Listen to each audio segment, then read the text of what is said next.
Hey, what's up, Mark? This is a demo video for you for your Mercury Saber. I just got this done today.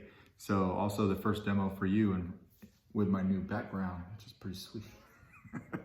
Anyway, for those watching this other than Mark, I've done probably, I don't know, what do you say, Mark, 18 Sabers for you. This is probably number 19.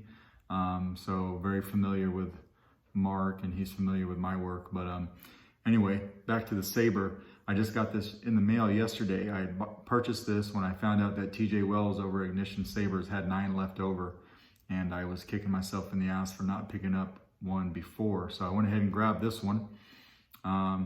Woke up this morning with a plan. I wanted to etch it. So I went full, Japanese on this guy because this is a two-handed saber. I mean, look at the room on that thing. So immediately this just reminded me of a samurai sword.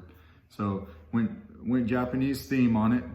Put a samurai guy right here with some cherry blossoms in the background. Have 2 koi fish that are wrapping the handle. I'm going to try to show that the best I can. The majority of the etch will be on the sides and on the top, when the bottom is just not as much, right? I wanted all of the attention to be on the top where you're seeing it, where you're holding it, and then on the sides as well. So I think it came out pretty nice. Trying to let you take that in. Right? Normally there's going to be a screw right here. It's identical to this one. For the purpose of this video, I just left it out though, because that's what holds your pommel on. So dual brass tactile switches. Your top one is going to be your activation and your bottom one is your auxiliary. You got CXSabers, the in-hilt LEDs on this guy. And when you take that out, you just pull this straight back. So this chassis came with the Saber. It's a very nice chassis. It hides all the wires. It's super nice. 28 millimeter bass speaker right here. You have to open this door to get to the board. So you take it and just flip it open just like this, and there's your board. Now, this board was tight down to the shelf, but I had a little bit of issue with the first set of pixels that I had in. So it's normally sitting just like that. The first set of pixels I had in, 3 of the LEDs were out. So I had to kind of gut this. I had to lift the board up, unsolder a bunch of stuff, take the old ones out, and I put a new one in.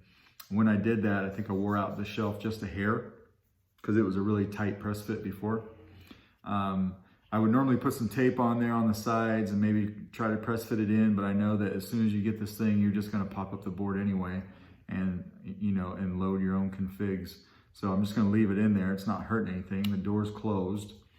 There's your battery compartment. Of course, your spring right here is going to be your negative. And let's throw a battery in this guy. I know the rest of your story. I'll put the handle on.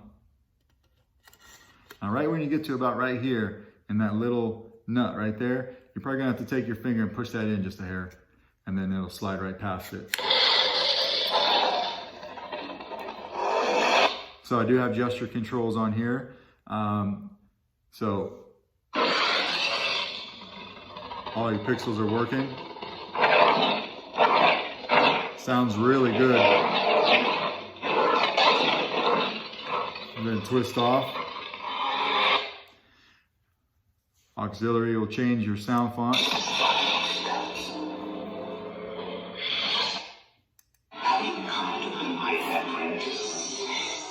I just put about 3 on here to play with.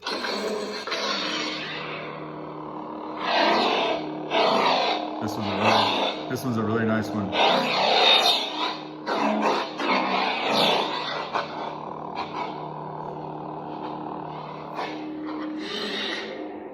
So we'll throw my test blade in it. That one has a slow retraction and it changes colors. I was just playing around with some different blade styles on Fetch Library. Started off a CFX guy. I still really love CFX for what it is. It's a great board, but the amount of things that you can do with the Proffie is it's amazing. First, you gotta have the blade all the way in.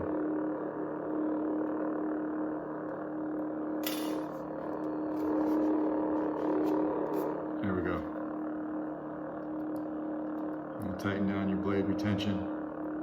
So you'll notice when you get this thing, 2 set screws here. This one's holding in your PCB, so don't mess with that one. But this one right here is your blade retention.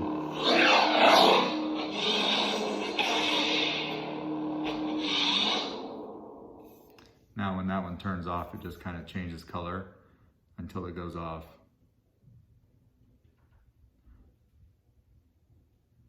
Nice and slew.